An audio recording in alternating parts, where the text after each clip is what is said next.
അപ്പോൾ നമ്മൾ ഫുഡൊക്കെ കൊടുത്ത് വെള്ളമൊക്കെ മാറ്റി കൊടുത്ത് അങ്ങനെ നമ്മൾ ക്ലിക്കോട്ട് സെറ്റാക്കി വെച്ച് കേട്ടോ. ഫുഡൊക്കെ ഹാൻഡ് ഫീഡ് ചെയ്ത് ബാക്കിയുള്ളത് അങ്ങനെ പാത്രത്തിൽ വെച്ചെടുത്തിട്ടുണ്ട്. അപ്പോൾ അതൊക്കെ കഴിച്ച് അതെല്ലാവരും ഇങ്ങനെ സെറ്റായി നിൽക്കുക. കുളിക്കുന്നവരൊക്കെ കുളിയൊക്കെ കഴിഞ്ഞ് കുളിക്കുന്നവരൊക്കെ വേറെ കുളിക്കുന്നവരുണ്ട്. അങ്ങനെ നിൽക്കുകയാണ് നമ്മൾ ചോട്ടുൻ്റെ കൂട്ടത്തിൽ.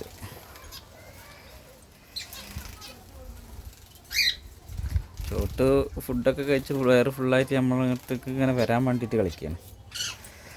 ഫിഞ്ചസുകളൊക്കെ അതാക്കണം.